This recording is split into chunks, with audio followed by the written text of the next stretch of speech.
Check this out. No one knows New York better. The founder of the Guardian Angels, Curtis Sliwa. And you can't compete against that. On 77 WABC. Now to the Bernard McGurk studios of 77 WABC and Curtis Sliwa. Harry Truman, Doris Day, Red China, Johnny Ray, South Pacific, Walter Winchell, Joe DiMaggio, Joe McCarthy, Richard Nixon, Studebaker, television, North Korea, South Korea, Marilyn Monroe.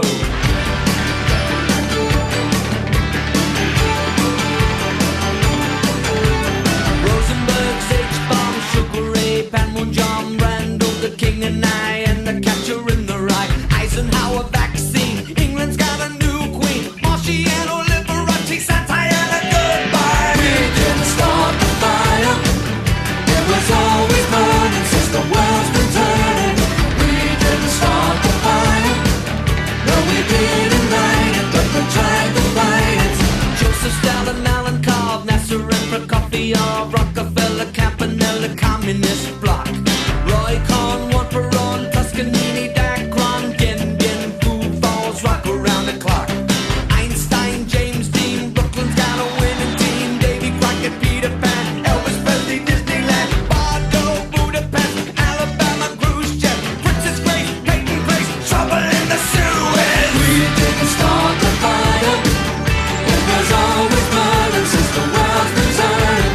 We didn't start the fire, no we didn't light it, but we tried to fight it. Little Rock, Pasternak, Mickey Mantle, Kerouac. Here we go.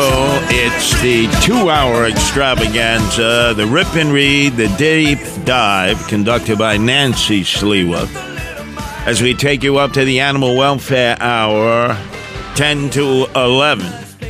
And then we give you an update on Peanut the Squirrel and his pal, who's that, Freddie the Raccoon? That's Freddie, all right. Freddie the Raccoon, and also why there are so few squirrels in our tri-state area. But without any pause, I go from having left the studios early on Sunday morning after finishing the 6-hour extravaganza, the best side of the other side of midnight, and immediately was met by the smell of acrid smoke in the air, which is becoming quite common now. Never before in our history that I can remember in 70 years have there been so many occasions where you walk outside and you just smell fire in the air. Last summer, it occurred when they had the forest fires up in Canada, and we sort of got blitzed for about a day or two. And you had a haze sort of hanging over the city, the tri-state area. But now it's almost every day because of the fires, the brush fires and the forest fires that are blazing away, and the most severe-like drought conditions we've had dating back to 1869. 1869. Right after the Civil War. I mean, I remember as a kid, Nancy, when my parents, Chester and Francesca, would throw us kids into the 54 Ford station wagon with the white wheel tires and the wood panels. Is that Old Betty? Oh, old Betsy. Oh, Old Betsy, that's right. It was time to visit our in-laws in Chicago, the Polish side, so... You drove to Chicago? Yeah. Oy. Oh, yeah. We drove through Pittsburgh, which had an orange haze over it because the steel mills were going 24/7. Smelled like rotten egg sulfur. Then you went to Youngstown and Warren, Ohio. Same thing. The steel mills were like 3 shifts. Smelled like sulfur. You worked your way through Gary, Indiana, before you hit Chicago. Again, the steel mills smelled like sulfur. And I said to my parents, how the hell do people live here? They said they don't even know it smells like that. After a while, they get conditioned because it's that way morning, noon, and night. Now try to find a steel mill that is in operation, and you win a Curtis Sliwa Booby Prize. Don't ask, don't tell. We're so cheap we throw nickels around like manhole covers. But it's gone from an extreme situation like that to almost nothing.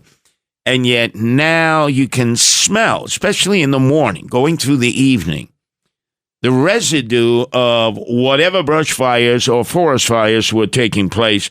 And you are the expert of Central Park. My wife's name is Lone Wolf One. And you have oftentimes been seen by park goers high atop that boulder as you're going into the rambles, as you're checking on the coyotes and the other little critters in there. It's about the only park in the city system that hasn't had a brush fire. Clove Lake in Staten Island, where Frank Morano, the Mama Luke, takes his son Carmine to grill some dirty water hot dogs, probably started them there. They've had 4 brush fires. You've had Van Cortlandt Park up in the Bronx, a brush fire. Prospect Park, you had 2 fires there, 2 in Inwood Park. About the only park that hasn't had a fire is Central Park. What are the conditions there? Because there's a reservoir right in the middle of the park there. Yeah, I don't think Central Park has obviously not the same sort of hurdles as the other parks. So like you had mentioned Inwood, when they were trying to battle that fire, because of it's like 150 feet up from ground level. So they were trying to figure out how to get the water there, how to get the hose, even though they're right near the Harlem River. So, I mean, it's not really the issue of the water. It's somehow like the terrain of it. So, I think the good news with Central Park is at least that it's really flat terrain, and the areas with again, obviously there's a lot of trees. So there's always the potential for that. So, we keep our eyes open, but I just think the logistics of Central Park's not too bad. Well, Lone Wolf One, I am conscripting you into a park ranger. You're going to be up in Belvedere Castle overlooking Central Park. Oh, I was just there the other day. Right, Belvedere Castle with your binoculars right up there. I've been on the top of Belvedere Castle. With binoculars, you can see all around Central Park, to the northern area, 110th Street in Harlem, to the southern area, Billionaires Row, along 59th Street. Are you prepared to take on that assignment? And like Ranger Rick, you're up there keeping an eye on potential. It's getting to that point. You're going to have park rangers high atop the park, keeping an eye on potential brush fires. Yeah, I mean, I'm willing to check it out, the terms of that job. I like that. Ranger Rick, right? Lone Wolf One and Ranger Rick, combine your activities. I don't think people understand the severity here, this drought. We've never really been through anything like this. So it's another day in the tri-state area, no biggie.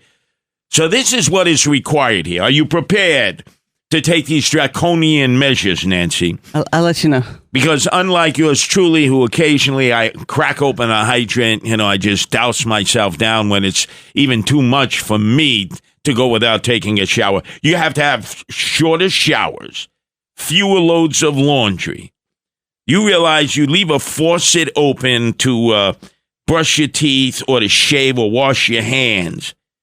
You lose 2 to 3 gallons right there. Can't do that anymore. Got to keep the faucet closed. You can't do that any longer. And the toilet is the main source of water used in the home. 30% of water consumption comes from a toilet flush. Now, if you got one of them newfangled toilets, it uses about 2 gallons. If you got an old toilet, every time you flush, it's 6 gallons. You see, I've become an expert on toilets. I'm almost the Ed Norton of WABC. I am the sewage, what did he call himself on the Honeymooners with Ralph Crandon? The sewage inspector. No. The subterranean engineer. That's right, subterranean engineer. Look, I've been down in the sewers. I'm probably one of the few people who, on my own, have been in the sewer systems of New York. Why are you hanging out in the sewers, Curtis? No, when I was a kid. I go down there to get Pensy Pinkies, to get Spaldings, because it would go down the sewer system, and then they'd be flushed. Isn't that where that clown lives? Man, alligators down there. At least that was the rumor. Alligators. Alan B. Combs, who used to do mornings here many, many years ago, we miss him dearly. He died way too young. Really professional in radio.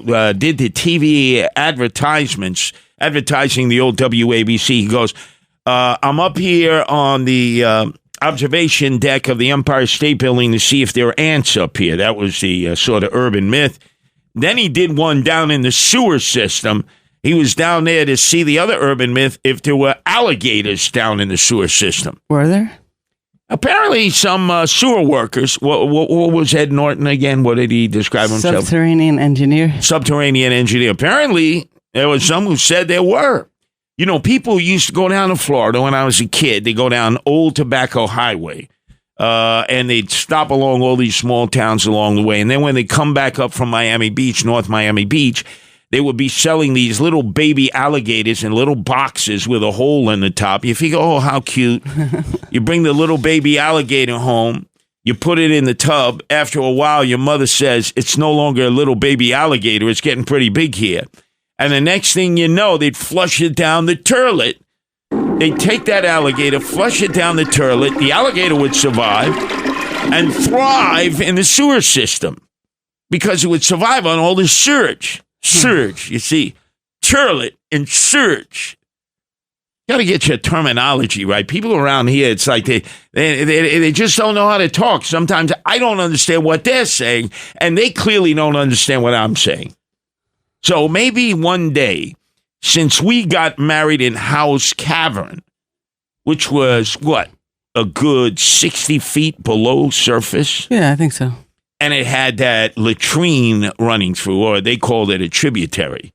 Looked like a latrine to me. Wait, how do we know it wasn't a latrine? Wait a second. Look, you know, you got to get rid of your waste somewhere.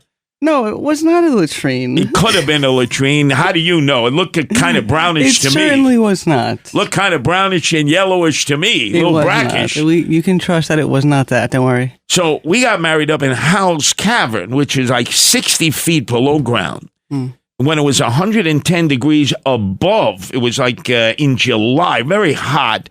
The cows were seeking cover. We went down in the cavern. It was nice and cool.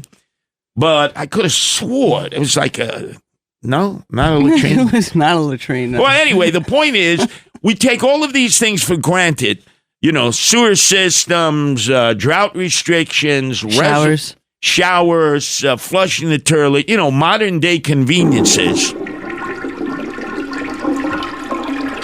I mean, years ago, you had to use a latrine. You had to go in the back.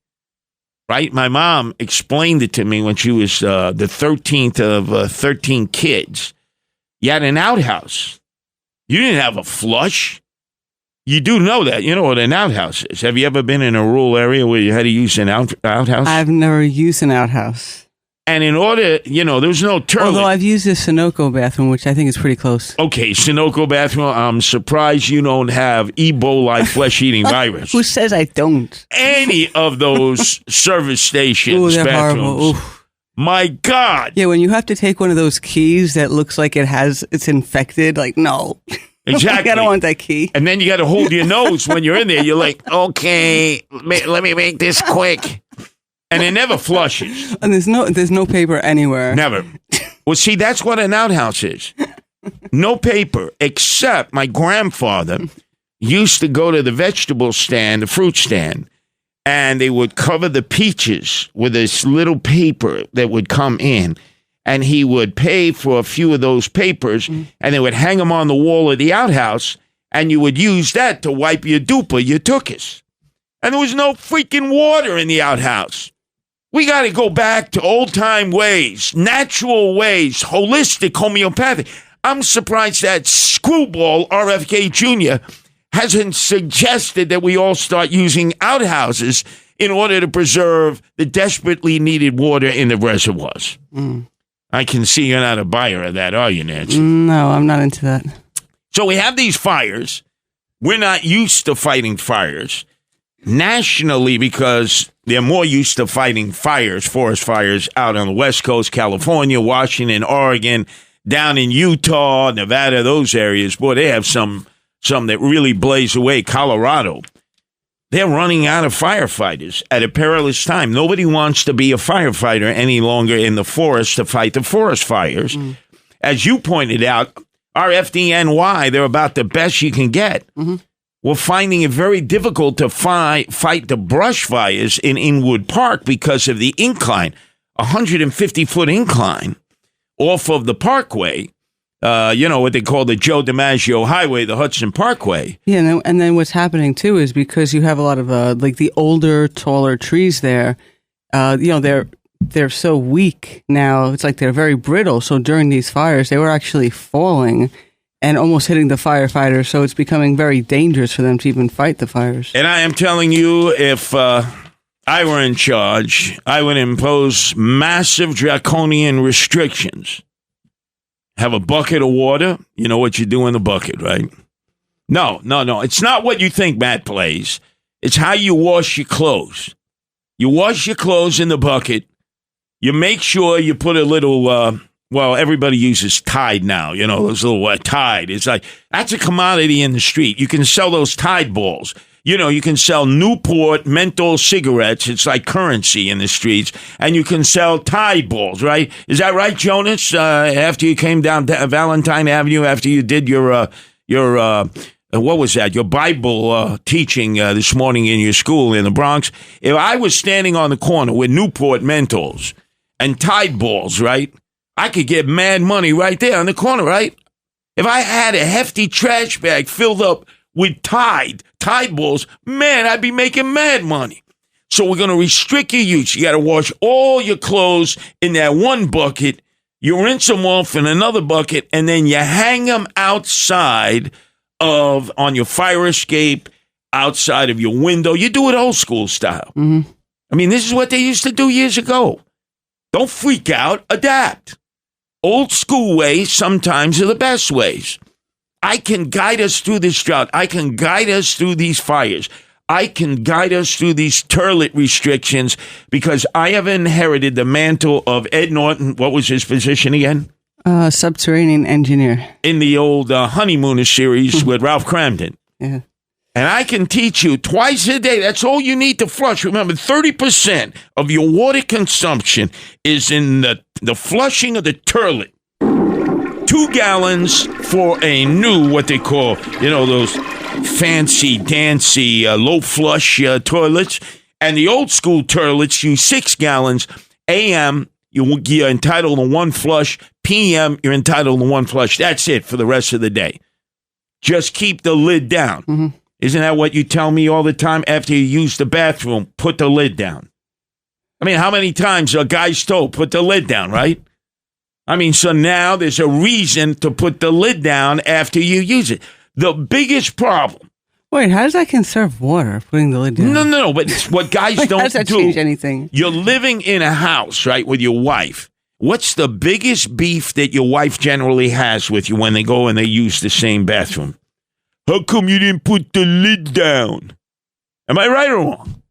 No, I'd say there's a whole host of other issues going on. No, I know that, but you have beat the hell out of me sometimes for leaving the lid up. That's not true. Guys tend to leave the lid up once they flush. Well, I'm concerned only because I don't want the cats drowning in there. Yeah, especially after I've used the toilet, right? That could be toxic.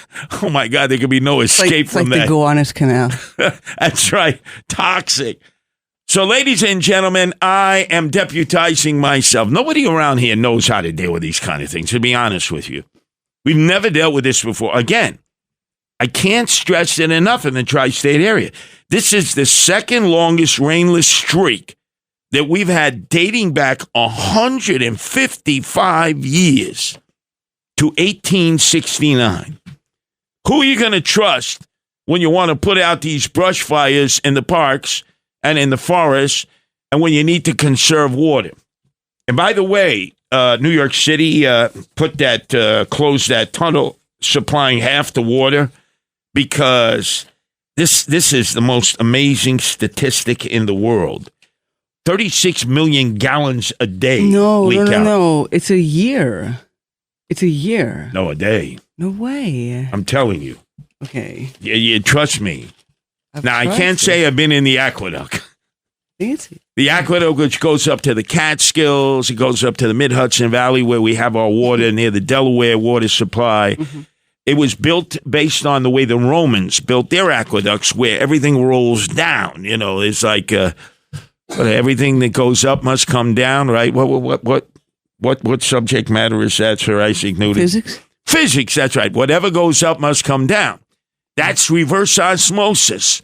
When you're getting your water from the reservoirs, it's based on the old Roman aqueduct system that it's got to roll down, that centrifugal force. See, I know all about it, and I never grew up reading Popular Mechanics. National Geographic was about as close as I got to that. So you are going to compete with me. Do you not know how many gallons of water are wasted in that tunnel that they closed for a $2 billion fix that was desperately needed? But it couldn't have been at the worst time because it's added to the drought restriction. Well, no, and that's because they're planning for the fact that potentially if there's any sort of work shortage, that they already have this one main line down. So even though they're going to fix it and it's losing water, the other tributaries, I guess, like. Excuse me, did you go to college? Yeah. Did you go to law school? Yeah. I'm a high school dropout. Let me read to you from the documentation. It takes 2 hours of preparation for every 1 hour we do on coming on the airways. I want to go for it. Let's see. You saw my stacks there, right? That? Yeah, go ahead. The aqueduct leaks up to 35 million gallons, 132 million liters. I have no idea what a liter is, of water a day. Nearly all of it from a section far below the Hudson River, a 2.5 mile tunnel. And now they have to build a bypass tunnel. Okay, wait. We actually have to have, I think, an arbiter here because I'm reading a story right here that has the same exact portion of the aqueduct. The 2.5 million tunnel reroutes the water, 30 million gallons of water per year. No, you couldn't. No, but I'm looking at an exact story. So and what is your source? Right. What is your source? It's Albany Times Union. Oh, yeah, Albany Times Union. What the hell would they know? They're all the way up in Albany. Wait, was I wrong? They're all the way up in Albany. Was I wrong to trust them? No, up there. Yeah, no, there's water systems up there. You mean by the time it gets down, it's like a lot more. Exactly. See, leave it to me. I know. I haven't been in the aqueducts. I don't know if this makes any sense. I got to get into the aqueducts now, you see. I got to be like a sandhog, who goes down there to fix the aqueducts. The sandhog. Some of them who are listening to us now, they'll get a job like in the Bloomberg years where they had to allocate billions and billions of dollars to repair those aqueducts. Mm-hmm. And the sandhogs would end up working for like 4 or 5 straight years. You have no idea how deep those tunnels are leading into the city and how wide those tunnels are. Mm. You imagine when a big flush comes through there of rain. You imagine cars that have been stripped down, right, for the parts. All kinds of fish that you haven't seen since prehistoric times. Body parts. And fluoride. Yeah, Robert F. Kennedy Jr., fluoride. So you don't end up getting cavities in your teeth. That's what this other crackpot screwball wants to eliminate, fluoride in water. Man, he's gotten me started. He wants to eliminate all fluoride. By the way, if you're a baby boomer and you grew up in the 60s, you remember these crazies of the John Birch Society would stand on a corner with their tinfoil hats on, waving a fluorescent light bulb around their head, giving you this, fluoride in the water is a communist plot. President Eisenhower is a communist. And you say, get out of my way. Well, it is a good question. Why do they put it in there? So that you don't have decaying teeth. No, but then why don't they just put it in every supplement and have it like a multivitamin? Nancy, have you ever been to England? No, I haven't. Right, we always say, we're just like the England. It's just English. Right, yeah. The Magna Carta, we had a revolution against the king in order to do away with a monarchy, and yet we established the Kennedy monarchy to replace it. When you walk around England and you talk to English people, the moment they open their mouth, you say, my God, they got rotted teeth. They got the worst teeth. The people in third world countries have better teeth than the Brits. Mm-hmm. And you know why? Because they don't have freaking fluoride in their water. Maybe they don't have good dental plans. That and they're also hanging out at the gin mills all the time. What do they call those things again in England? Oh man, why am I having my Joe Biden moment that I reached 70? A pub? A pub, yes, a pub. They hang out there all day. And it's very cloudy there, isn't it? Cloudy all the time. So it's depressing. Oh, totally. Your teeth are falling out. Exactly. Of course you're going to drink all day. You're a Brit. You're like 12 noon. You're already half in the bag. You know, wait a second. The sheriff of Nottingham, when I was organizing the Guardian Angels in London, they said, would you like to go to meet the sheriff of Nottingham? I said, certainly. It sounds like a joke, right? No, there is a sheriff of Nottingham, just like we saw with Robin Hood, right? And his merry men. Wait, that's not real, though. Wait. Yep, the sheriff of Nottingham. So Nottingham, which is not that far from London, is such a depressing place. They never have seen sun in their life. It's always overcast. It's damp. You feel it in the marrow of your bones, and it's always drizzling. You feel like you want to jump off the nearest building. So I go into the office, and the sheriff of Nottingham was Jamaican. He was serving Jamaican meat patties to all of his guests. And I'm saying to him, I said, wait, I'm in England. I'm in Nottingham, right? You know, we all watched Robin Hood and his merry men and the sheriff of Nottingham, right? We all watched that. Yes, we all watched that. And the guy was a Jamaican. Now, he didn't have the Bob Marley dreads, but he had a Jamaican flag on the wall. And I'm like, I got to get the hell out of here. It's drizzling outside. It's always damp. You feel it in the marrow of your bone. Why the hell anybody would want to live there? It's beyond me. And their teeth are always rotting. Why? Because they don't have freaking fluoride in their water.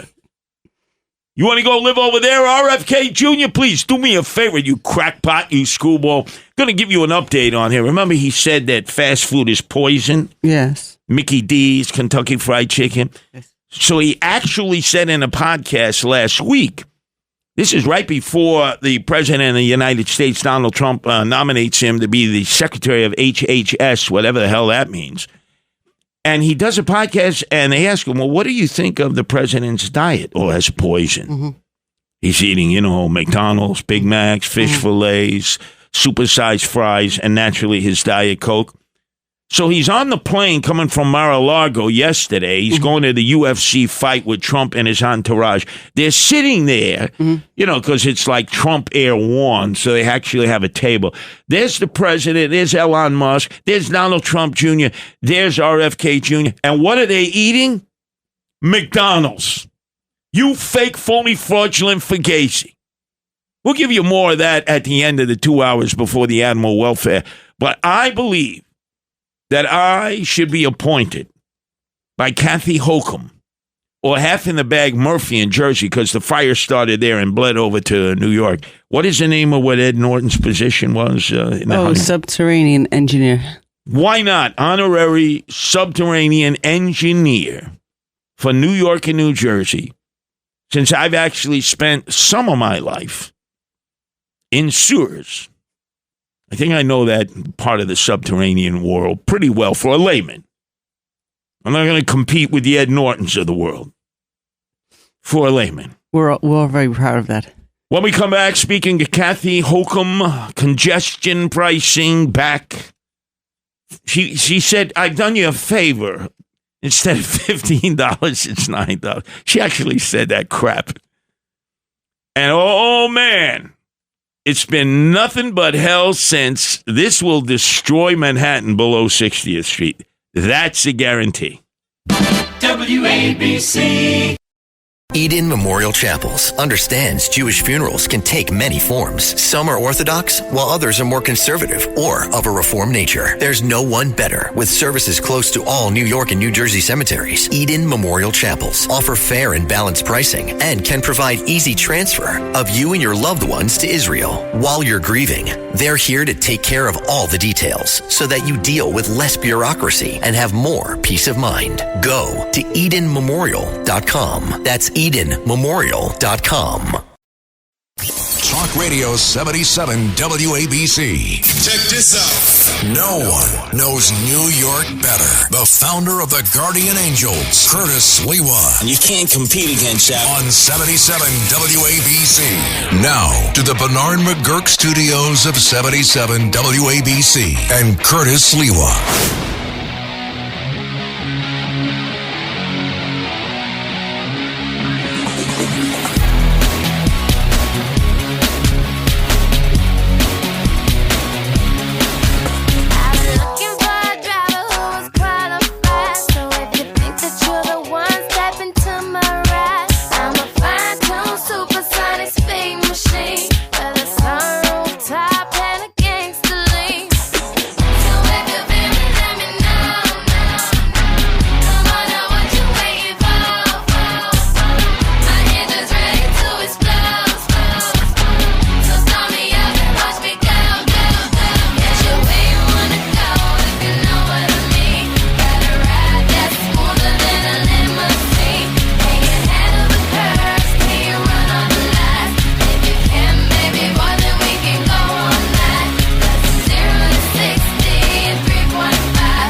Shut up and drive. Yeah, shut up and drive. Pay your freaking congestion tax. That's what Kathy Holcomb said. Remember, it was back in July. She put it on hold because she realized, oh my God, Republicans will sweep every congressional race in and around New York City where their residents have to drive in below 60th Street, where the plan was to clip you for $15. But then the other day, as expected, she came back. We thought it would be $15, but little did we realize, Nancy, that we should be beholden to her. She made it seem like she was doing us a solid. She's going to charge us $9 instead. As governor, it is my job to make decisions that take into account the needs of all working New Yorkers. So I made the decision to put the congestion pricing program on pause while we devise a different path forward. State law requires that congestion pricing simultaneously raise money for the MTA and drive down traffic congestion. These are important priorities. But I believe that no New Yorker should have to pay a penny more than absolutely necessary to achieve these goals. And $15 was too much. And I'm proud to announce What? we have found a path What's that? to fund the MTA, reduce congestion, and keep millions of dollars in the pockets of our commuters. What? Under this plan, Yes. the MTA will implement a congestion pricing plan with a reduced daytime toll of $9 beginning in January. Oh, thank you. You heard that correctly. It was $15 before, and now it is $9. What a moron. She actually thinks the people are going to be grateful. Oh, Madam Governor. Oh, instead of 15, you're taxing us 9. Now, she claimed that she came to this resolution by stopping in diners in Manhattan. She's a diner kind of gal. That's what she said. Our own John Katzmatidis, owner and operator at WABC, on Sunday mornings has his interviews with newsmakers, 8 to 10. And on one of those occasions, he interviewed Kathy Holcomb. Mm-hmm. And he suggested to her, why don't you get an apartment in Manhattan and deal with people, because you're acting like there's no crime, there's good quality of life. Talk to people. And apparently she took him up on that. She claimed that she came up with the formula to charge 9 instead of 15 by talking to constituents in Manhattan at diners. Mm-hmm. And it turned out that one of the diners, the Comfort Inn, the guy, the owner, who comes all the way in from Queens, who's pissed off that he's going to get clipped, said, I haven't seen it since you won the election against Lee Zeldin. Yeah. Another politician, another day, another lie. She just whipped this crap up. and blamed it on constituents that she met in diners in Manhattan. Yeah, and actually what's funny is, right, so in June, she initially was telling reporters that she has conversations with people at these 3 diners, and she named them. They're all in Midtown Manhattan. And those conversations had influenced her congestion pricing policies. So the owners of one of the diners had said, no, I haven't seen her since 2022. Exactly. Yeah, but she's also saying, yeah, talking to the regular folks at the diners, and they all support this. Well, first of all, tell me you're going to talk to anyone who's on the periphery of this zone who owns the business of a diner, and they're giving you a thumbs up because they're going to be losing clientele. Like, get the heck, there's no way that's happening. Not only that, but they want it. They're clamoring for this fee. This is not a diner kind of a city. Not really. You want to talk with diner people, you go to Jersey. Jersey's the diner capital of the world. They're already pissed that they're going to get clipped. But why not stand at the Ed Koch, a.k.a. Queensboro, a.k.a. What the hell is the other name they have for it? 59th Street Bridge. Why a bridge has 3 names is beyond me. Now, remember, you're coming off of 59th Street. That's where the demarcation line starts. So if you're coming across the Ed Koch Bridge, Queensboro Bridge, 59th Street Bridge, it's all the same bridge. The traffic stops there at the light. I would have suggested that Kathy Holcomb stand there like she was a squeegee woman or begging for money and just ask the drivers, and they would have flipped to the bird. They would have flipped to the bird and said, get the F out of here. $9. Are you out of your mind? So today, there's an article in the New York Post, just posted by Carl Campanelli, and I'm asked my opinion along with others. And I say, this is going to kill Manhattan. It's going to kill it. It'll be good for northern Brooklyn, northern Queens, because if you own a parking garage, everybody's going to be parking there and then taking the subway into the city to avoid $9. But I got to tell you, once you get into the city, right, you've already paid $9. You paid your congestion pricing. Let's say you came in from Staten Island. You got to take a reverse mortgage and a payday loan because you're getting clipped on the bridges. You might be coming through the tunnels on a toll. There are now 600 red light cameras, so you're getting fined there. You got speed cameras. Everything is generated to generate revenue. You might end up actually coming into the city, and it'll end up if you have to go to a parking garage. I mean, talk about that. You're looking at maybe close to $100. You might end up paying like $400 if you get one ticket while you're coming in. People are not going to come. And then if people have to come in, Nancy, for medical procedures, some of the finest hospitals in the world are below 60th Street. People have already known that. Don't go to your local hospitals. If you can get an appointment, come into the city. Go to a city hospital. It's like NYU Langone. You got all those people who work there. Plus, you got all the patients who come there, and they're all screaming like, we come into New York City to a place like NYU Langone, like other major medical institutions, to get care that maybe I can only get there. And I got to get clipped $9, and then I got to pay for parking, and then all of a sudden I'm getting a ticket for $100 because I blocked the box. You know, some brownie clips me because she's got a quota. They are making coming into Manhattan intolerable. And then, if you're a businessman or businesswoman, you got to get deliveries.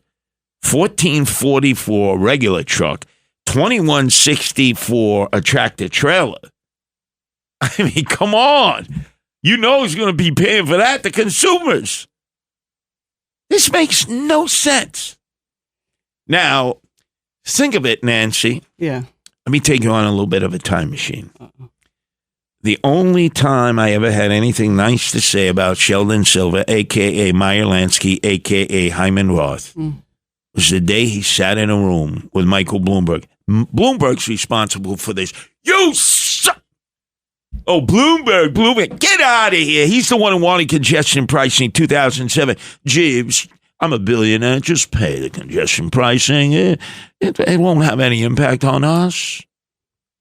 What? Anyway, He's sitting in a room with Sheldon Silver, the most powerful man in Albany. Not Cuomo, not any other governor. What was Shelley Silver?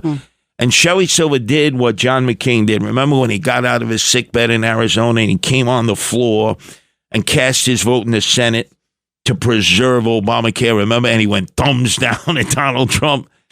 So Shelley Silver said, hey, Bloomberg, thumbs down. No congestion pricing. That's 2007. 2017, who revives it? Andrew Evilized Cuomo King Cuomo II, the son of Mario Faccia Bruta Cuomo King Cuomo I. And who is his partner in that? Comrade Bill de Blasio, the part-time mayor, the dope from Park Slope, who single-handedly destroyed our city. The only thing those two ever agreed on, congestion pricing. 2023, the federal government goes, go for it. And now Kathy Hochul realizes, I got to impose it now because with Trump in office, you got Lee Zeldin already in charge of the EPA. He is going to wrap that up in all kinds of problems. We don't have a Department of Transportation secretary yet, but they're going to try to stop it. So this is all like trying to force it on to all these commuters, and all it'll do is destroy Lower Manhattan. Yeah, and again, this is really ridiculous because this is a lot of smoke and mirrors. The amount that there's alleging that is lost because of the fare evasion between the subways and the MTA, it's like $700 million per year. And the amount that they're putting in just to, attempt to remedy that. So like with the different security devices, things like that, it's almost like non-existent. I mean, they're talking about looking at the capital budget. See, that's where the real money comes out. It's not this like operational daily budget. It's a capital budget. So they have a 5-year program now where they're approving it. And, it's definitely going to get voted in. $68 billion. These are for capital improvements. So it's a really easy thing to say, oh, let's go after this one little lost revenue source, which really, what they're putting into it to try to even resolve it, it makes it even like less worth it. It's complete joke because no one's looking at the capital improvements budget, which is billions on wasted stuff. No, that's because they want to borrow more money. They want to sell bonds. And by the way, we don't need more stations on the 2nd Avenue line. It's good enough at 96th Street. You don't need it at 106th, 116th, 125th. It costs them $4 billion. Yeah, and then it takes another 7 years to have everything under construction. So everyone who lives there, every business is affected. I mean, yeah, so you're going to keep on doing that, like song and dance. You don't need it, Kathy Hochul.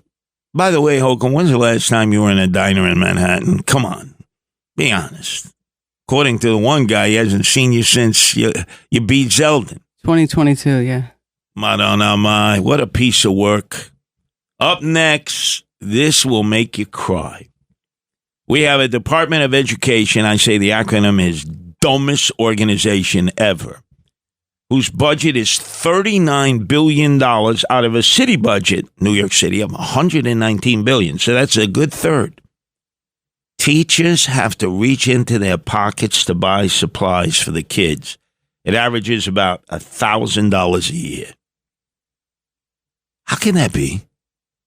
Oh, everybody's gal pal, girlfriend, gulmata, boo, and wife is given a job at the Department of Education, a no-show job at the very top. Nobody ever sees them.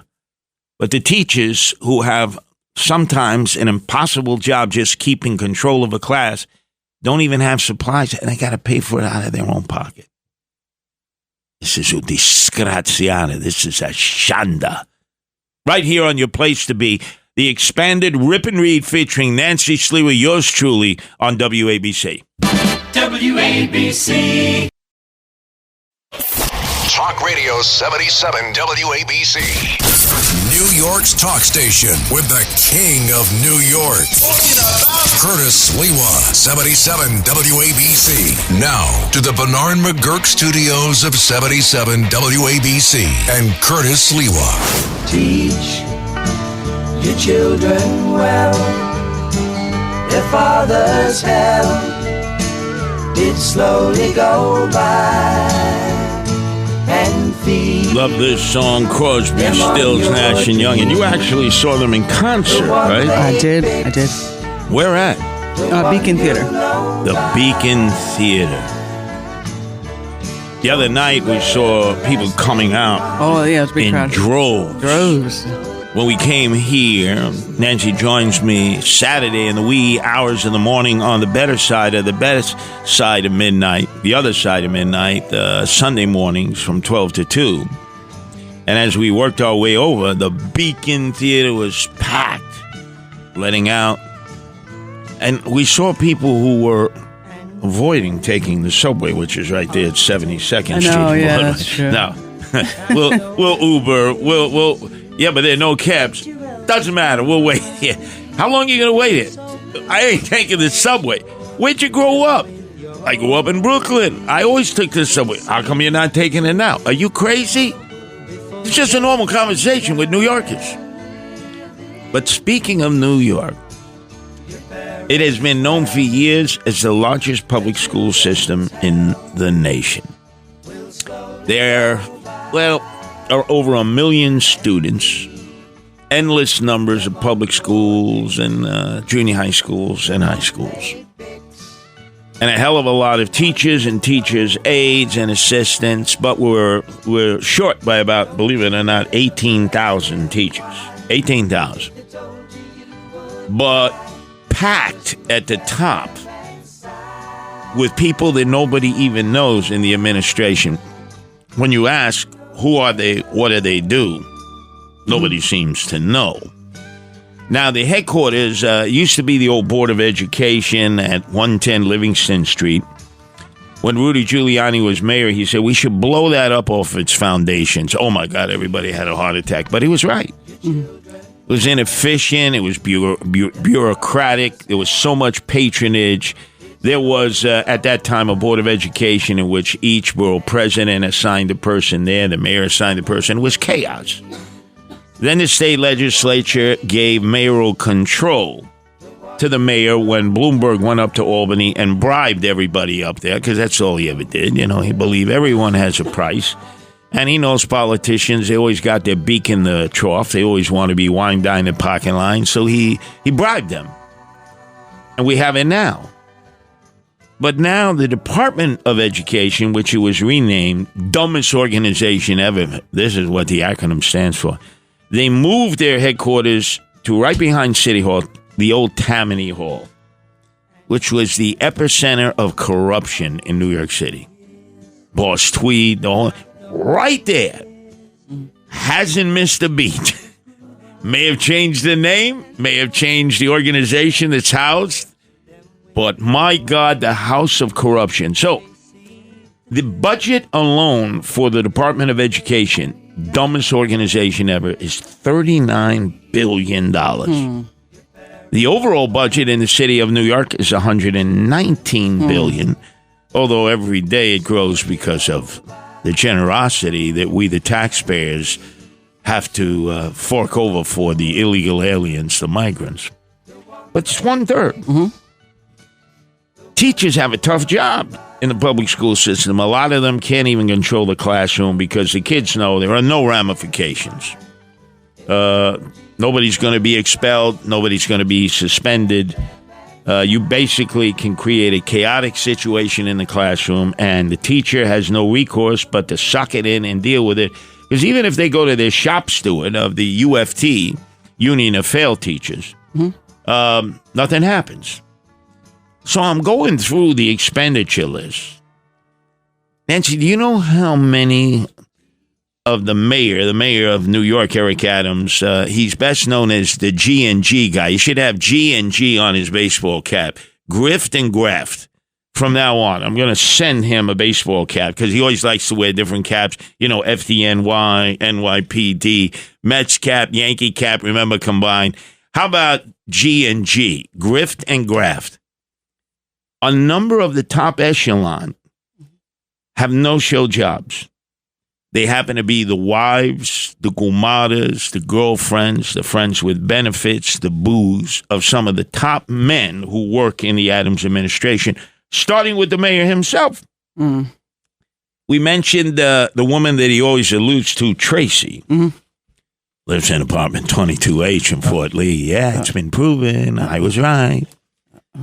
She was forced to resign last Friday making with benefits, $275,000 a year. Nobody has seen her for 4 years. Nobody. She was doing all of her work, they said, virtually from apartment 22H in Fort Lee. But she's not alone. It's tremendous waste. One of the Banks brothers was in charge, the Banks crime consortium there. Yeah, David Banks in charge of the Department of Education, Phil Banks, the crook, the deputy mayor of public safety, and Terrence, the guy we didn't know, who was a lobbyist, although he wasn't, he didn't register as a lobbyist, who was negotiating deals with his brothers. They all resigned. I wonder why. Do you know the teachers who teach in the public school system are spending about $1,000 of their own money to buy supplies for the kids in their class? How can this be with a $39 billion budget? I don't know. That's a good question. You know how Donald Trump has assigned Elon Musk and Vivaswamy, or whatever the hell his name is, to do an analysis? The federal budget is $6.5 trillion. So President Trump has said, hey, I want you guys to see if we can cut waste. About $2 trillion. That's quite the job. But they're willing to do it as outsiders. They're not members of the government. They're outsiders. You imagine $39 billion, Department of Education, dumbest organization ever. And teachers have to buy composition books, paper, pens, pencils, Sharpies, just normal things that kids have to use in class.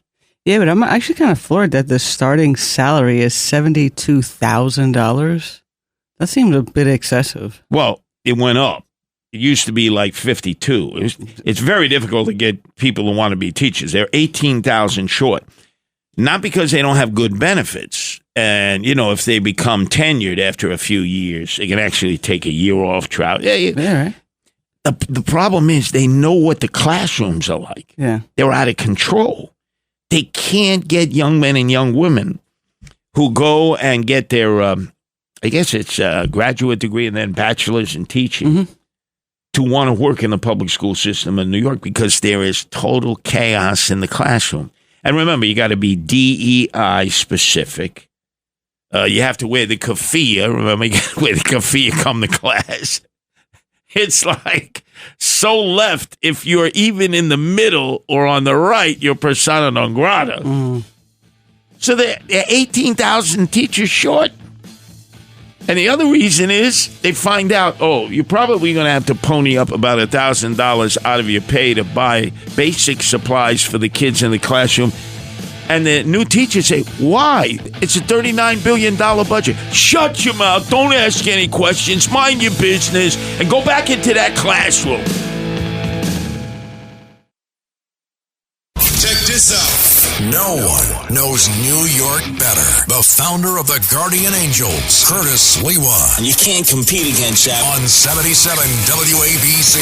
Now to the Bernard McGurk studios of 77 WABC and Curtis Sliwa.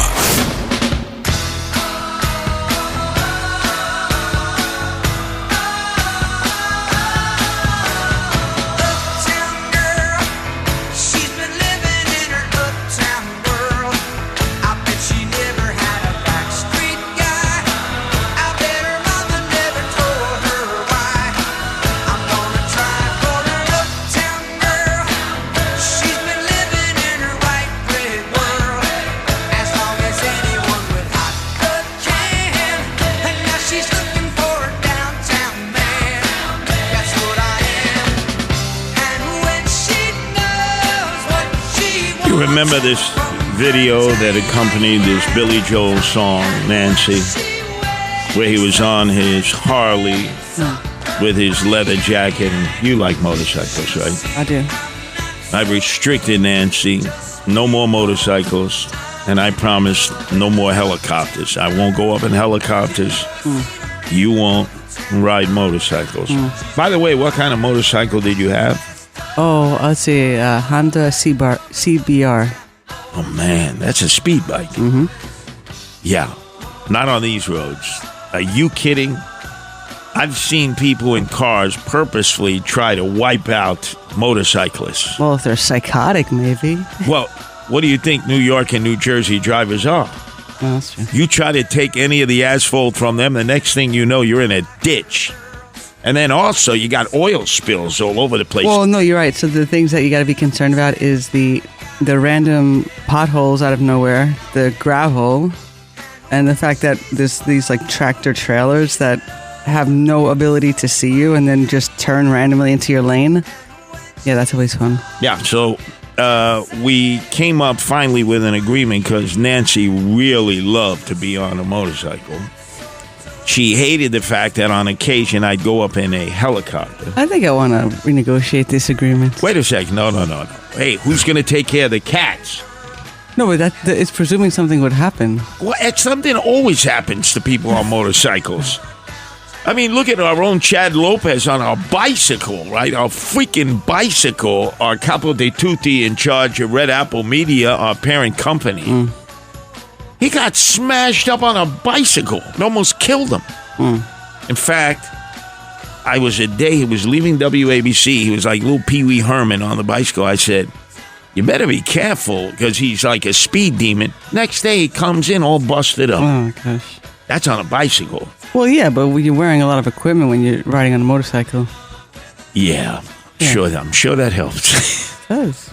I'm sure that helps. All right, well, we'll discuss it another time. Exactly. But anyway, it was a great video with this song by Billy Joel, Uptown Girl. Remember Christy Brinkley? Yeah. It's on the back. It was great. But I may be drafting you for a job now, Nancy. I'm always telling you, you're the last person to know. Oh, gosh. Because I'm really pissed. No. Oh, I am really pissed. Up? This one you'll want to do, though. Sure. First off, who is the person that has probably been talked about more as a district attorney than any other person in the country? Alvin Bragg. Alvin Bragg, right? How come you don't fire him, Kathy Holcomb, which she has a right to do? She can fire the mayor. She can fire any district attorney in the 62 counties. Wouldn't even consider it. Yeah.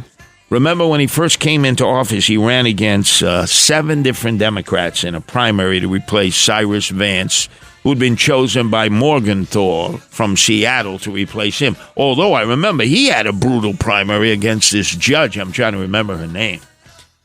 So they're 8-person Democratic primary for Manhattan. Very difficult for Republicans. Tom Caniff ran against him as a Republican. I campaigned with him. I was running for mayor. He was running for Manhattan DA. You say, who's Tom Caniff? He's the guy who's representing Daniel Penny now. He's good. He's like right out of Central Casting. Well, it turns out that Alvin Bragg may have no competition running for nobody. No Republican, no Democrat. We'll get to that momentarily. It pisses me to no end. How many Republicans out there, you see what he did to Trump?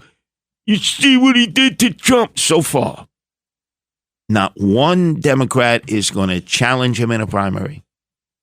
Not one Republican has come forward. With all the talk and all the bluster, and we all realize how bad Alvin Bragg is. Nobody has come forward. Nobody. This guy is going to have a coronation. You saw what they just did in California. They sacked the LA DA, who lost, thank God, Mascon, and the San Francisco DA lost. They were the progressives. They were the Alvin Braggs of California. California's ahead of us in getting back on track.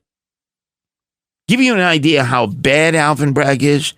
He's spending money to give therapy, not to crime victims, to his ADAs, to the people who work for him, who go into court, and all they do is they say, dismiss, dismiss.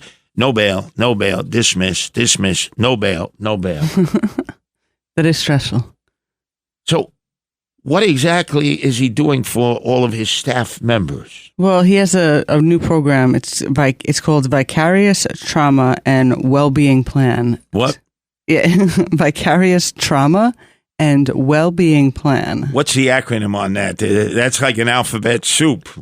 I don't even know if it has an acronym. I mean, that'd be kind of goofy, but it sounds dumb to begin with. I have a feeling it's not taking care of the victims. Yeah, it already sounds like you're a crybaby. You're experiencing someone else's trauma. Like, grow up. So, who is this benefiting?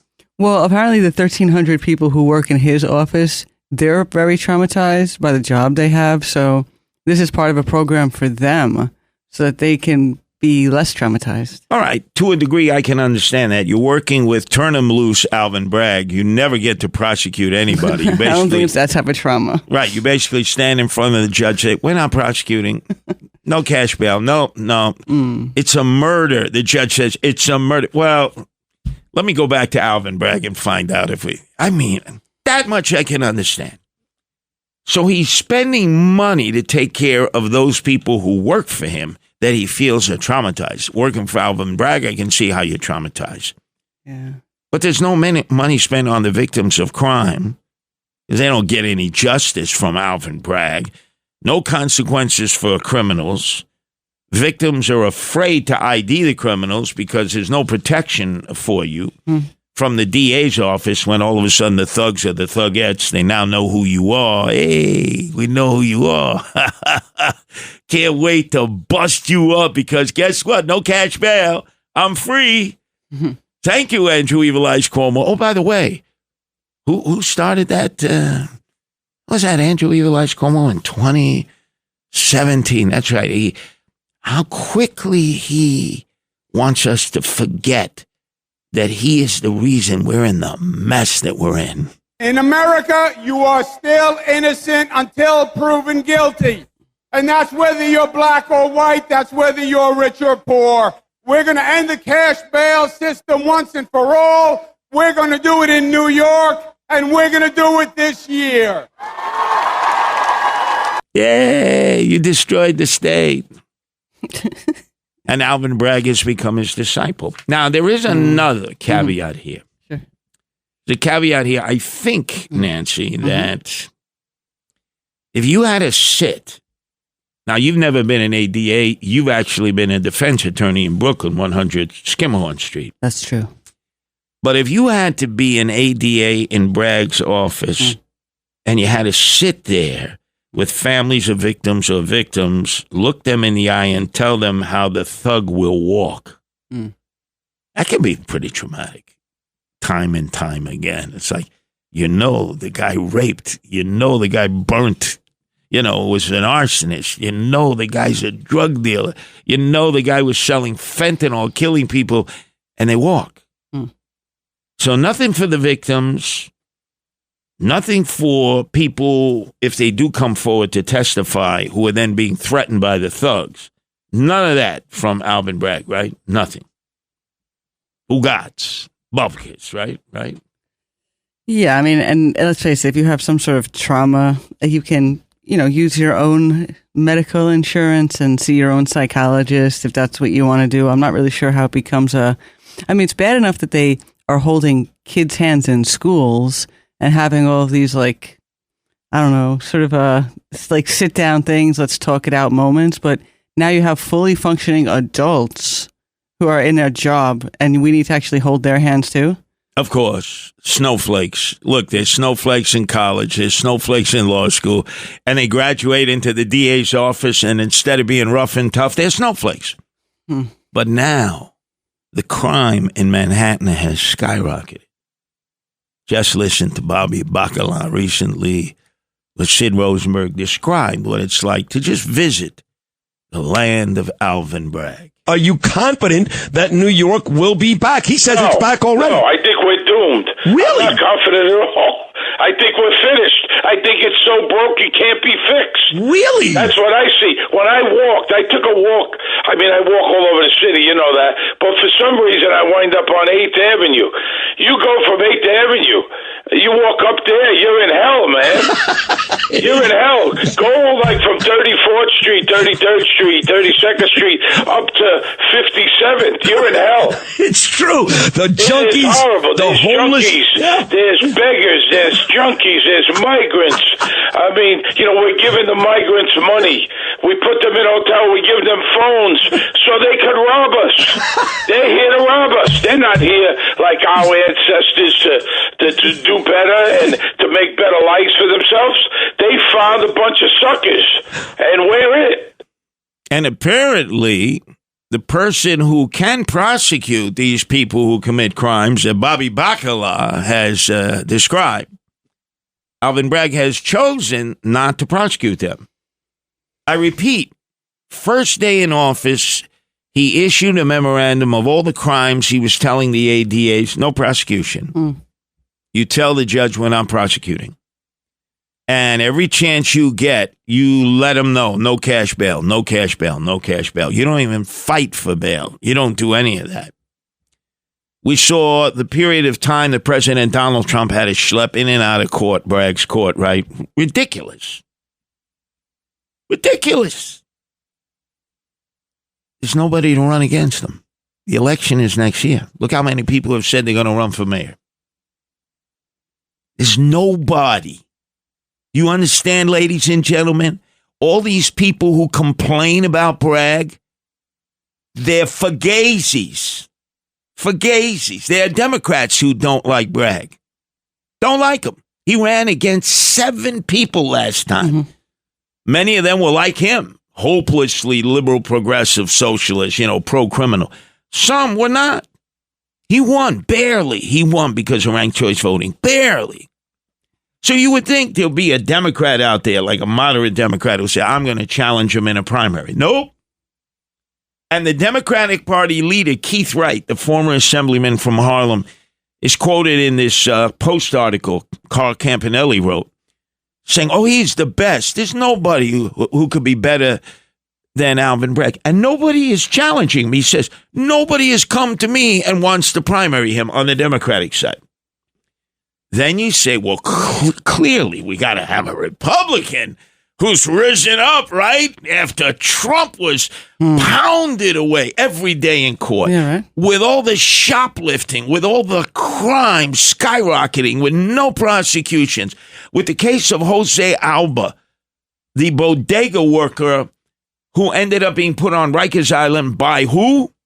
Alvin Bragg, with $1 million bail over a said charge with second-degree manslaughter. Public opinion was such he had to release him. And he's the guy who's prosecuting Daniel Penny. And the assistant DA, the lead prosecutor, has said, look, what Penny did was the right thing.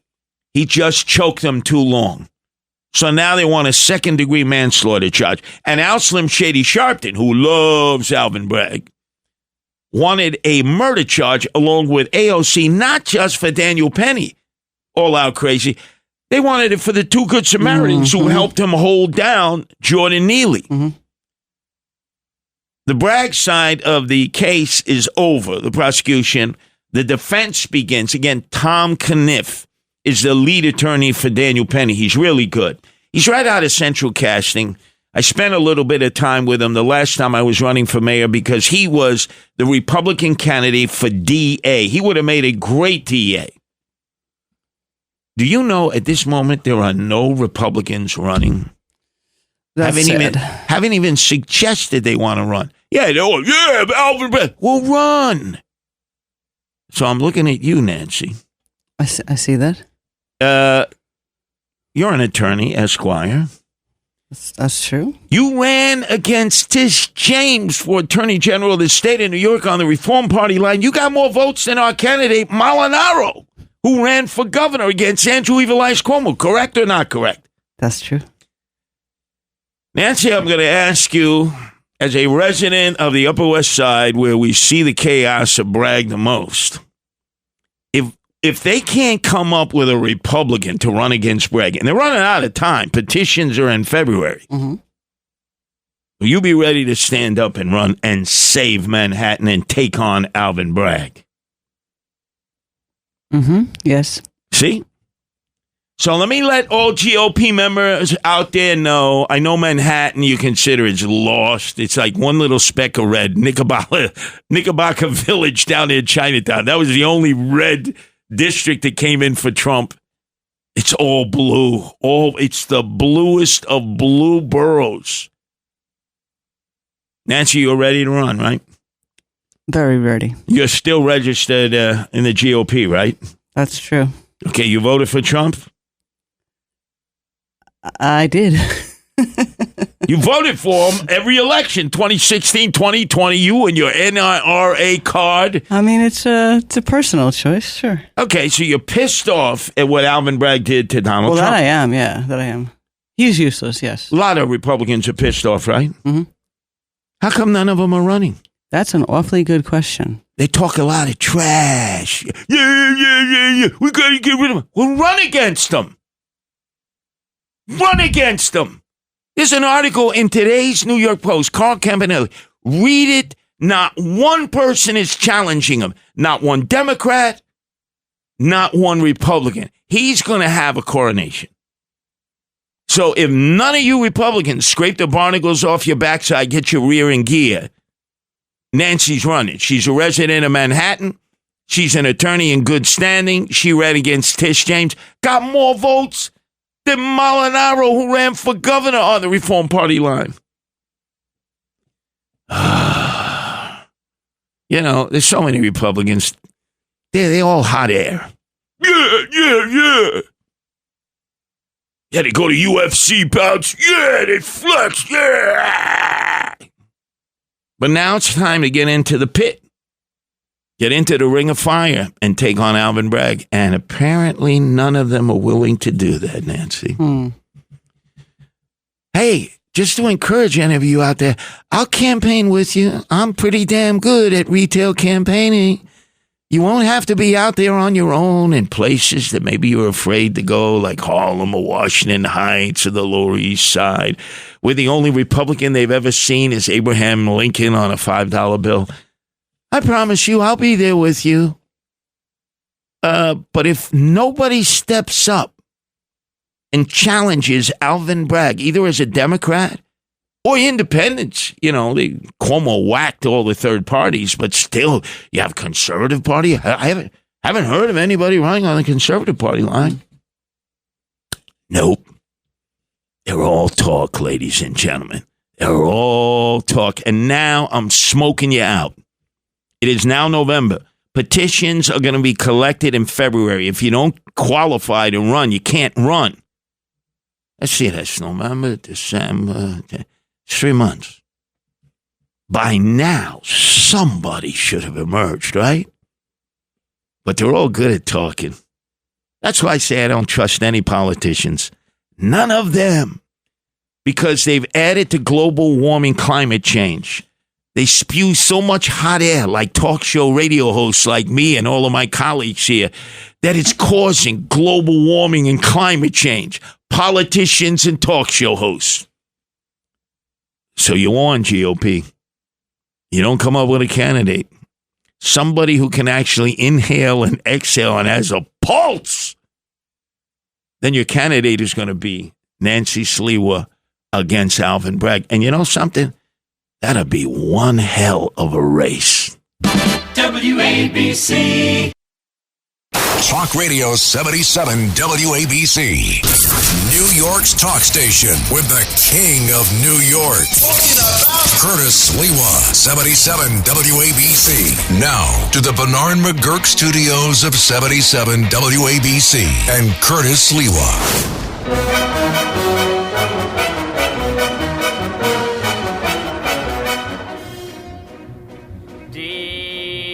Kindly Sergeant Krupke, you gotta understand, it's our bringing up key that gets us out of hand. Our mothers all are junkies, our fathers all are drunks. Golly Moses, naturally we're punks. Gee, Officer Krupke, we're very upset. We never had the love that every child ought to get. We ain't no delinquents, we're misunderstood. Deep down inside us there is good. There is good, there is good, there is good, there is untapped good. Like inside, the worst of us is good. See, there's hope for you, Matt Blaze. Former juvenile delinquent on the lam. You know that's an alias, Matt Blaze. Sort of like the great TV show The Fugitive. Have you seen the one-armed guy yet? Matt, let us know when. But anyway, this is the classic song of the many great songs out of West Side Story. First, a musical on Broadway. Then it went to the big screen. This is the original one. This is not the one, the remake, that was done, shot in Paterson, New Jersey. No, I could tell that it was Paterson, New Jersey. That's right. Who did the remake there? What's his name? Spielberg, right? No, sorry. Not like the original, and the focus was this Officer Krumke, who's the neighborhood beat cop. A real curmudgeon. You know, the white ethnics up there didn't like him. The Puerto Ricans didn't like him, the Jets and Sharks. But he was out there constantly and moving them along. This is what cops, their main role was years and years ago, before there was 9/11, before you called 911, before you called 911. The cop was out on the beat, and that was it. It was him, himself, and his shadow. And he was responsible for his sector. And there were some bad cops along the way, but essentially, you depended on the cop to maintain order. And sometimes it'd be like 4,000 people living on one block. Kids would be out in the street playing stickball, but some of the wise guys there would be causing trouble. You needed the cop on the beat. We don't have cops on the beat any longer. We don't. I don't know the last time, Nancy, I saw a cop on a beat walking a beat.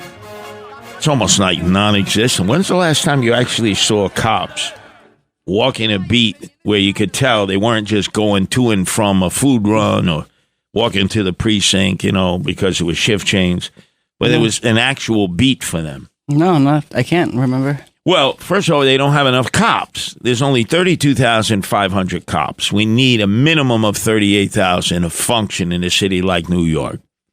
And whereas Mayor Eric Adams says, oh, you know, we're thriving.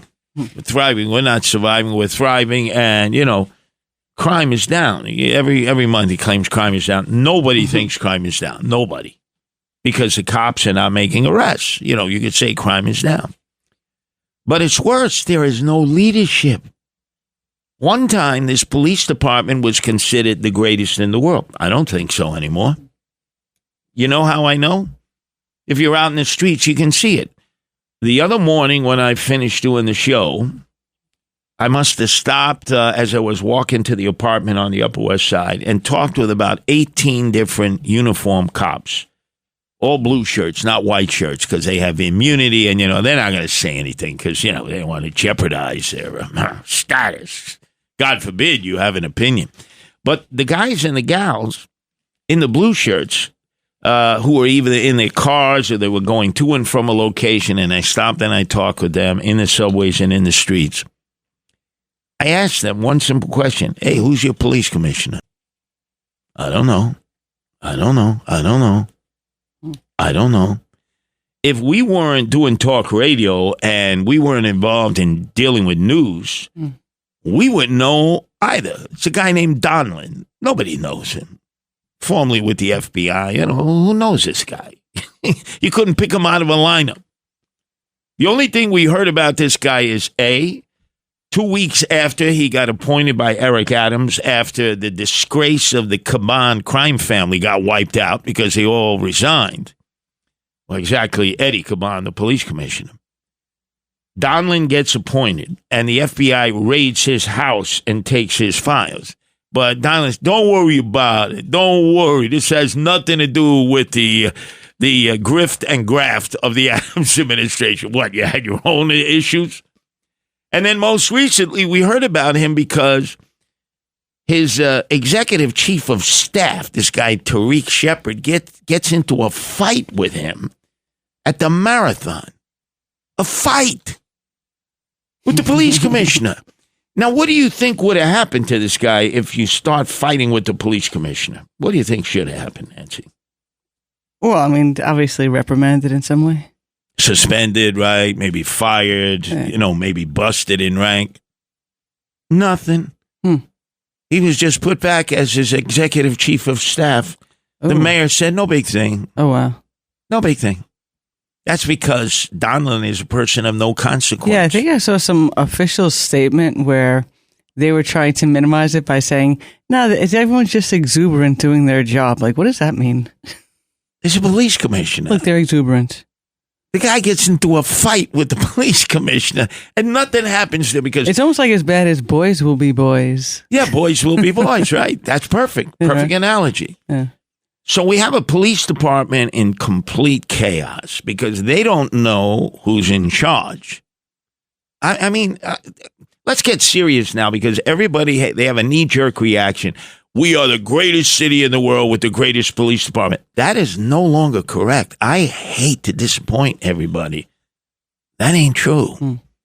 Now, you can delude yourself. You can tell yourself we're the greatest city in the world with the greatest police department. That is not true. We've had a mayor indicted on major corruption charges. No mayor's ever been indicted.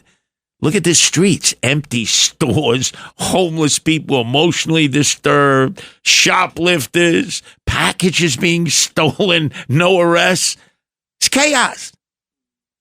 And then you have a police department that's supposed to maintain the law and order, and the cops who serve in the NYPD, most of them don't even know who their police commissioner is. And quite frankly, they don't even care. As they say, I don't care. They have no impact on my life because there are no controls from one police plaza any longer. Except the chief of patrol, the highest ranking uniformed cop, is a guy named Jeffrey Madry, who has a history. I mean, what a hot mess this guy is. We are getting sued by a woman who was his driver. Police woman who was his driver years ago. It's going to cost us millions of dollars to settle because that was his home slice. You know, she'd drive him around. He was a deputy inspector of the 75th Precinct, the biggest in Brooklyn. Very active precinct, East New York. And every time he had to go somewhere, you're assigned a police driver. It just so happened it was her, and they were hot to trot for one another. So he decides... when she puts it to him, it's either me or your wife. He tells her the bad news. No, I can't. Sorry. What do you think was going to happen? Got to stick with my wife. So she goes, look, I want to deal with you one last time. Let's have a meeting. Plain clothes, Ozone Park. There's a hill there, but everybody can see what goes on in the hill. Not far from the 75th Precinct because it's over in East New York. So they're in plain clothes. They're on the hill. They get into a heated argument. They're yelling at one another. They're in plain clothes.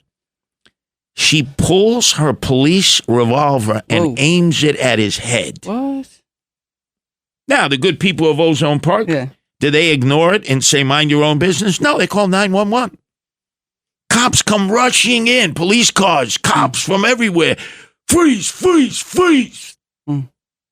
What does Jeffrey Madry do? The highest ranking uniformed police officer. He takes his badge out. You know me, Deputy Inspector 7-5. You didn't see nothing. You didn't see nothing. Go back to your precinct. Mind your business. And for 3 months, nobody dropped dime on him. And then, all of a sudden, it was reported. I wonder how. But it was reported, and you know what the penalty was? He lost a few days of vacation. Interesting. This woman is suing us for, like, everything. Oh, my God. Then there's another lawsuit in the 73rd Precinct in Brownsville versus him and some of the other cops. A woman is claiming sexual harassment. I don't know the veracity of that. I mean, let's face it, that first story I told you, which is true, that's a hell of a lot more serious. And that's Jeffrey Madry with? Jeffrey Madry. Right. He's the top-ranking police officer, uniformed police officer in the city. She has paid her dues. Yeah. And so it turns out that the overtime rates come in of cops who have earned overtime. And the number one overtime earner, you already figured this out, Mad Blaze. is a female police officer who works in Jeffrey Madry's office.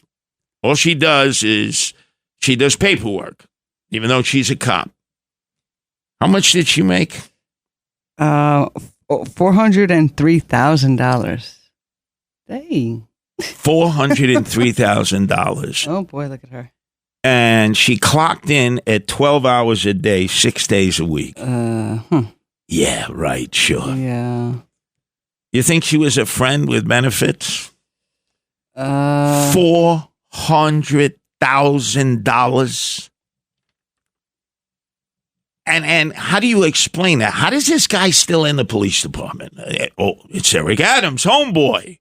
Remember, the mayor of Grift and Graft. If you're a homeboy, you can do anything.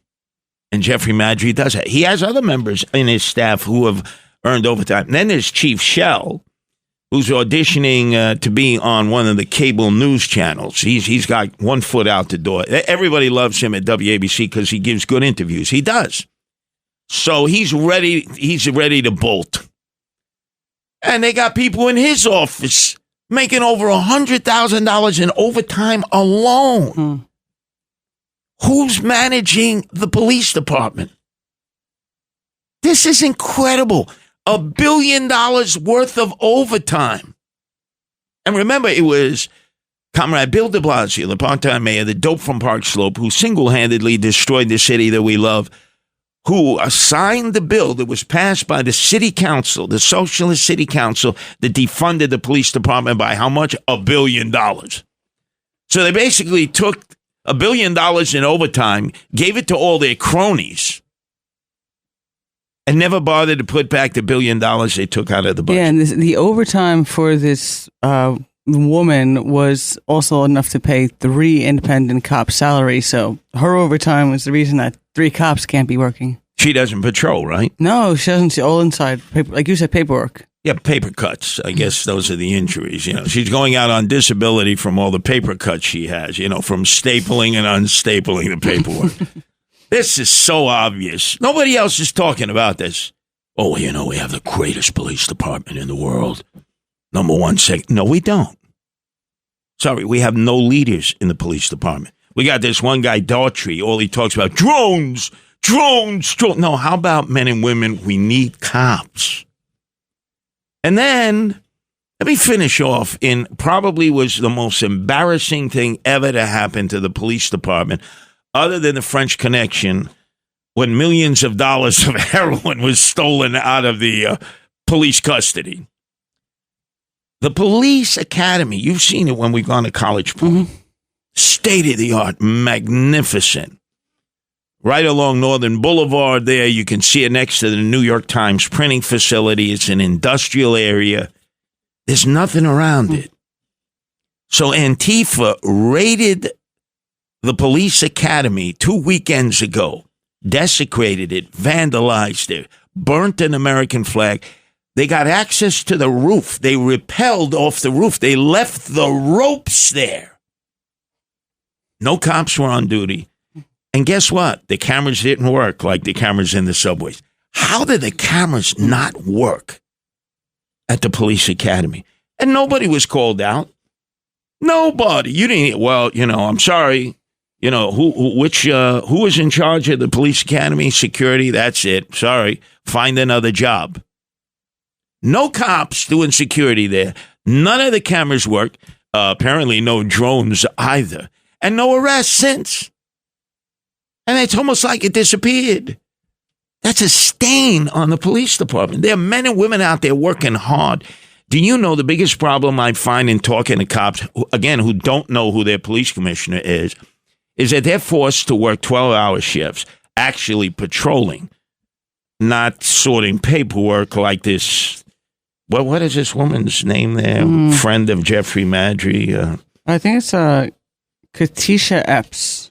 Katisha Epps. I'm sure you're working hard, Katisha.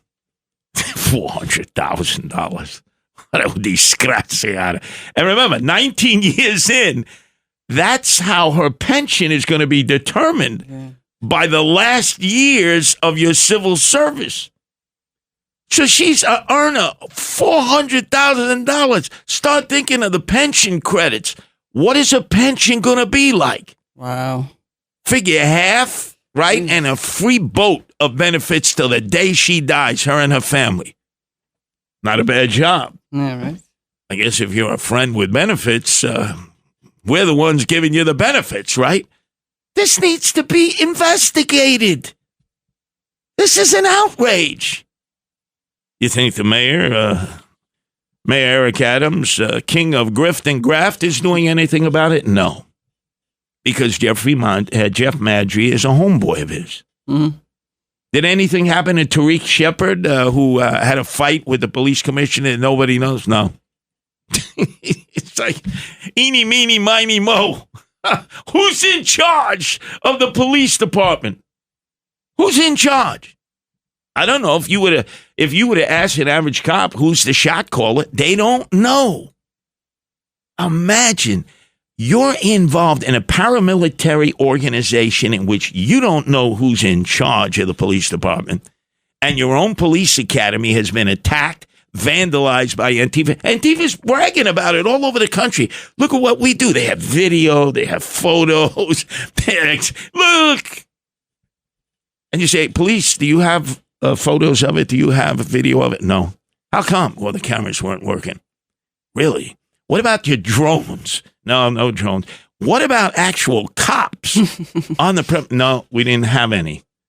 You left the building empty? The police academy? So when people say we have the greatest police department in the world, in the greatest city in the world, I don't know what they're talking about. I think it's like a knee-jerk reaction. It's like every 4 years, this election will be the most important in history. And then they always say, I know I said that 4 years ago. 4 years from now, same thing. And people will keep repeating it. We live in the greatest city in the world with the greatest police department. I don't know what city they live in, and I don't know what police department command they're dealing with. I don't see it. I think I have enough experience to be able to know what's good, what's bad, and what is ugly. And this is ugly. Have you heard anybody call these people out for this? No, it's more like behind the scenes drama, but I mean, obviously everything starts from the top up, so I can't imagine this isn't happening all across the board. And think about all the cops who are trying to call this out, who've been hearing this, and they're getting silenced, and then they're getting shifted around. So this is a long time coming that this information gets out. There are so few cops, ladies and gentlemen. Let me speak on behalf of the cops. They're being forced, many of them, to work 6 days a week, 12-hour shifts. It's destroying their personal life, their family life, their efficiency. You can't keep working 12-hour shifts and be efficient in that kind of a job. Yes, that's true. Being a cop right now means you are a human piñata.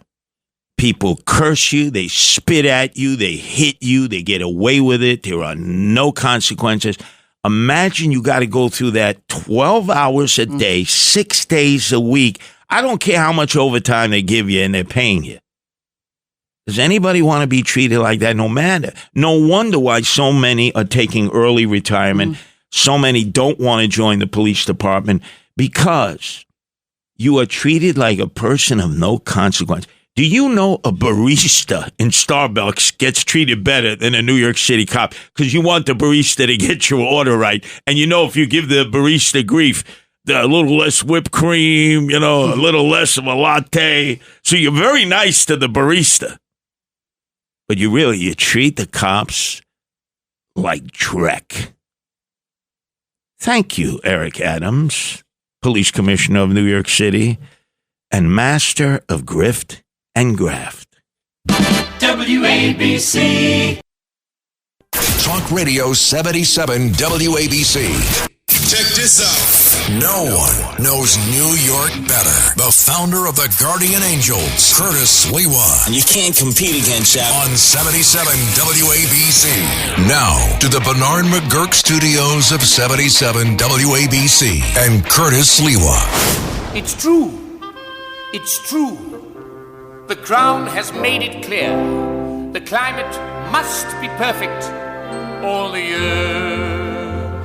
A law was made a distant moon ago here. July and August cannot be too hot. And there's a legal limit to the snow here in Camelot. You know, Dominic Carter, he likes to sing. Maybe he can be under a carousel with Marv Albert and Lawrence Taylor lookalike a drag queen singing Broadway show tunes like this song by Richard Burton, Camelot. Camelot, Camelot. Yes, let me hear. Camelot. Yes, one more time. I know it sounds a bit bizarre. Now, see, you don't know this, Nancy, because you're a young whippersnapper. But I'm a baby boomer, and when this Broadway show came out, the Kennedys embraced it, the Kennedy clan of JFK, the president, his attorney general brother in his 30s, talk about nepotism, really. And, of course, the young and upcoming would have been the third president of the United States, according to the patriarch, Joe Kennedy, who tried to devise it that way. All of them pervs, all of them degenerates, all of them like the worst imaginable people you would know. But in my generation, we would say, oh, this is American royalty. It was the age of Camelot. Just to give you an idea, Nancy, there was a Olympic-style pool in the White House. Okay. And every so often, JFK would say, hey, brother, why don't you come on over from the Justice Department there and go for a swim. Underage girls are swimming with them, Secret Service watching. Really? Yeah. Okay. Jacqueline Onassis is coming. Secret Service, guys, get him out of here, quick. Pervs, degenerates.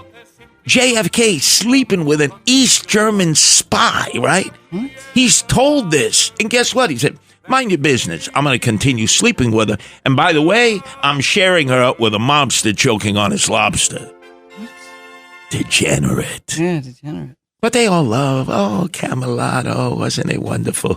JFK, RFK, and of course, Ted Kennedy. Pervs. In fact, it got so bad, Nancy, that in the waning days of Marilyn Monroe's life, troubled as she was, first JFK, the president, snacking on her, and he actually says, you know, I'm getting tired of her. She's like constantly calling. Hey, RFK, brother, would you take her off my hands? And he did. And it just so happens a few weeks later, she's dead. Under mysterious circumstances. But oh no, not the Kennedys of Martha's Vineyard. By the way, I've said it many, many times, the patriarch, Joe, his DNA, he was a Nazi lover. He loved Adolf Hitler. He was our ambassador to England. Churchill had to get in touch with FDR and say, would you get this guy out of here? He loves Hitler. So FDR had to recall him. He owned a movie studio and had a casting couch like you couldn't have believed. Okay. And the guy made his money as a bootlegger. But, we're supposed to love the Kennedys. So now we have RFK Jr. And everybody loves RFK Jr. now. Before, when he was the liberal progressive, hated him. Well, now he's a Trumper. He's MAGA, right?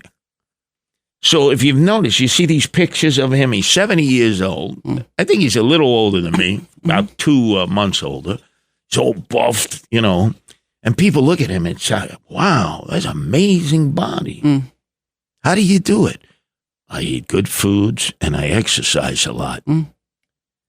Now, out of everybody here at WABC, you've seen him. Who do you think is most knowledgeable about steroids and Botox? Who do you think? I'm just going to take a random guess. Yes. Sid? Sid, yeah. And Sid has openly admitted he's used that stuff. He uses Botox now. So he knows all about roids and he knows all about Botox. So Friday, we're having a discussion about the Fugazi RFK Jr. And this is what Sid volunteered. Isn't it funny that RFK, who does look amazing, guy's got the best body for a man his age I've ever seen, and I'm in pretty good shape, but he puts more chemicals in his body than anyone you know. You know he's roided out of his face, and yet he's out there going to talk about what chemicals you should or shouldn't put in your body? A bit of a hypocrite, but no. He's MAGA now. He's a Trumper. We forgive. You look at him, you can see he's roided up. He's Botoxed up, puffy face, And then this was the best. This was the absolute best. So remember when he embraced Donald Trump and he endorsed him and he dropped out of the race on that platform in Arizona. He came up on the stage and they embraced. And they said, we're going to make America healthy again. Remember, he said, me and Donald Trump, we're going to make America healthy again. So, figure healthy. Wait a second. Donald Trump has like the worst imaginable diet you can have. Mm-hmm. He eats fish fillets, McDonald's, supersized fries, Diet Coke every day. He drinks about 12 of them. Kentucky Fried Chicken, whatever fast food he can get. And last week, RFK Jr. is doing a podcast, and the podcaster says, well, what do you think of the president's diet? He goes, it's poison. It'll destroy him, and America needs to wean itself off of fast food. Okay. Yeah, look, I'm a guy. I was a McDonald's manager.